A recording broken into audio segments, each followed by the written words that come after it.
This drill can train almost everything if you know how to change it. In this video, I show you a simple fun drill that can be used for warm-ups, finishing, passing, shooting, and most importantly, decision making. Let's get into it.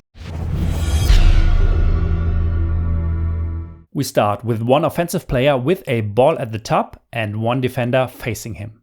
Between the two players, we place two chairs or two cones if you don't have chairs available. The defender starts the drill by running around the chairs either to the left or to the right. The offensive player has to read the defender's movement and make a quick decision before the defender can tag him. If you want to use this drill as a warm-up, you can make a few simple adjustments. Move the chairs close together or farther apart to change the space. Use only one chair to make the read quicker and the drill even simpler. Let the ball handler start off the dribble so he is already moving before the defender chooses a side. Or give the defender a ball and make him tag the offensive player either with the ball in hands or while keeping his dribble alive. And you can also change the starting positions of the players and the chairs so the drill feels different without changing the basic idea.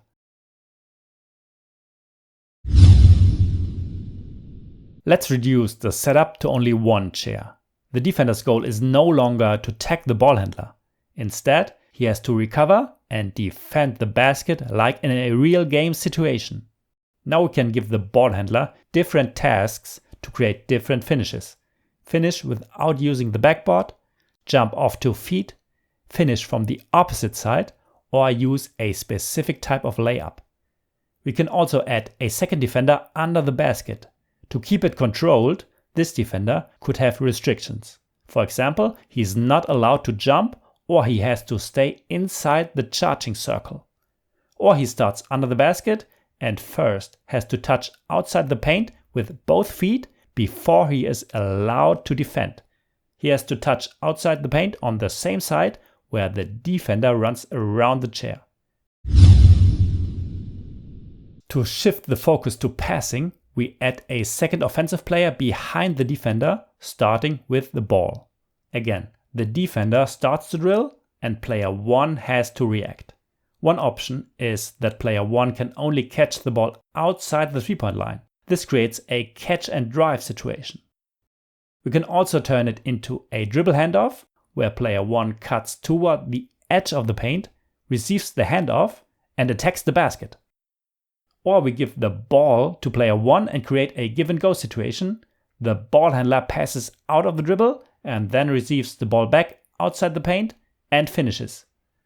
Vary the player's positions, the type of pass, the time limit, or the number of dribbles, and you get endless variations, all with a slightly different focus. This drill might be even better for shooting. The setup stays almost the same, but this time we only allow shots. We can add the second chair again to give the shooter a small head start while still making the shot feel rushed and game-like. We can start with a basic pull-up jumper, either outside the paint or outside the three-point line. By adding a second offensive player, we can also create a catch-and-shoot situation.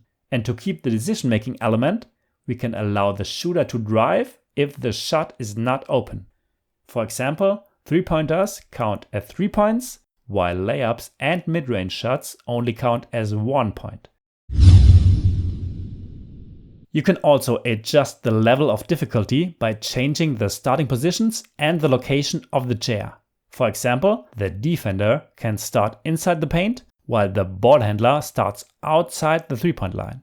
If you move the chair closer to the free throw line, the defender has a shorter distance to recover and the drill becomes harder for the offense. If you move the chair closer to the ball handler, the offense has more time and space to attack. We can turn the same idea into a 2-on-2 situation. And again, there are endless ways to play this. My favorite version is to start with the ball handler below the first defender, while a second defender starts under the basket. As soon as the defense starts moving, the drill is live. From here, we can start with a mandatory handoff or with a pass outside the three-point line. After that, it's just 2-on-2 basketball, but with an advantage, a disadvantage, and real decisions to make. This is why I like this drill so much. The setup is simple, but by making small adjustments, you can use it for warm-ups, finishing, passing, shooting, and 2-on-2 decision making. You can find this drill, including many more drills and small-sided games, in the drill library on my website. The link is in the description. And if you use the practice planner, you can add this drill directly to your next practice plan and adjust it to your team. See you next time.